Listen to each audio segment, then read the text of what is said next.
Ticket যে কাটছো কতদিন চলতেছে? প্রায় 20 তারিখে পরে কাটছি আর কি, প্রায় 10-12 দিন 15 দিন এরকম হয়েছে। সত্যি করে কই 10-12 দিনের ভিতরে একদিন কি শান্তি মতো ঘুমাইতে পারছো?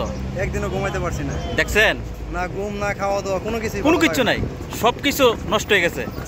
দেখছেন প্রত্যেকটা প্রবাসীর একই পরিস্থিতি, টিকিট কাটার পর না আছে ঘুম না আছে খাওয়া দাওয়া, কখন দেশে যাইব।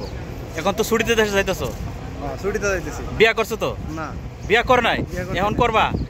দেখা যাক কি করা যায়। দেশে যাও, বিয়া করো, শান্তি মতো বউ নিয়ে ঘুমাও। কারণ বিদেশে এই যে অতদিন ছিলা, টিকিট কাটার পর ঘুমাইতে পারছো না, ঠিক না? সুন্দরভাবে যাও, সহি সালামত দেশে যাও, যাই সেটা বিয়া শাদী করো। সবাই দোয়া করবেন ভালো যেন একটা সুন্দর বউ পা, মনের মতন যাতে একটা বউ পা, সবাই দোয়া করবেন, আমিও দোয়া করে দেই। ঠিক আছে, সহি সালামত দেশে যাও, দোয়া রইল। সামান টামান কো, এই যে সামান দেখতে পাচ্ছেন গাটি গুটি, এইগুলো কয় কিলো সামান এনে? সামান টোটাল 46 আর 10। 46 আর 10 56। ইয়ার নিজের বলতে কি আছে? নিজের বলতে কিছু নাই। আবার দেখছেন আরেকটা প্রমাণিত, 46 কিলো সামান আছে, এর মধ্যে নিজের বলতে কোনো কিছু নাই। যারা আমার ভিডিওটা দেখবেন আপনাদেরকে একই পরিস্থিতি, টিকিট কাটার পর ঘুম খাওয়া দাওয়া সব কিছু হারাম হয়ে যায়, আর সামান যখন নেন নিজের বলতে কোনো কিছু থাকেনি। প্লিজ ভিডিও নিচে কমেন্ট করেন। ঠিক আছে, তো সহি সালামত দেশে যাও, তো ভালো থাকো। হ্যাঁ।